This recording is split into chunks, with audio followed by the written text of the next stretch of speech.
Ever wonder if your eating habits are driven by emotions rather than hunger?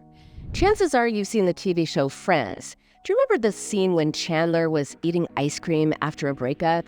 Or what about Bridget Jones' Diary? Remember Bridget eating ice cream and singing all by myself after a bad day?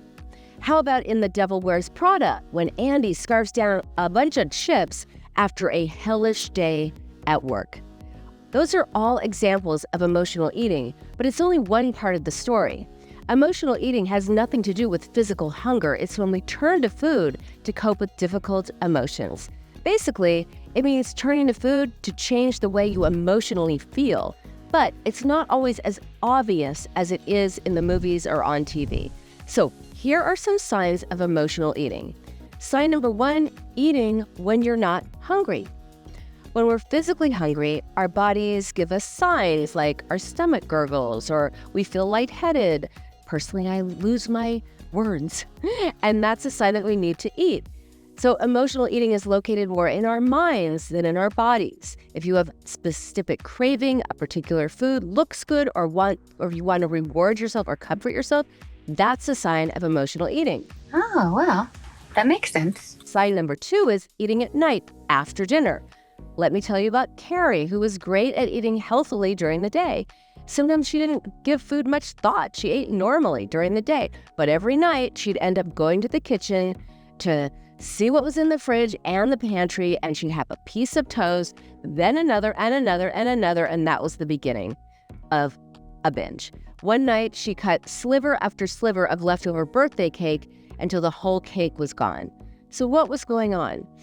Carrie is absolutely a successful executive who just got a promotion. She had no time to do anything but work. So during the day, she was busy. Her mind was occupied with work, but at night, she wasn't distracted with work and she was alone with her thoughts. Food, eating, distracted her from thinking about anything painful or upsetting. And one thing Carrie didn't want to think about was the fact that she had just turned 40, she wasn't married, it might be too late to have a family. As long as she was focused on food, she wasn't sad about the life she didn't have. And as Carrie processed the longing for a more satisfying, meaningful life, one that involved more than work, guess what? She stopped eating at night. Sign number 3 is eating to change the way you feel. Sometimes life gets hard and every day feels like a challenge, and finding a way through isn't easy. That's when food can become a coping mechanism. And this was Dan's experience. Now, he was going through a really difficult divorce. He had a lot of financial issues, and he tried to, as he put it, man up. But he just ended up eating a bunch of sugary foods at night. It gave him the sweetness he was lacking in life and provided comfort when he needed it the most. Dan worked through his feelings about the divorce, got a new job, changed his life, started being nicer to himself, and that's when everything normalized with food. Sign number 4 is eating so much your stomach hurts.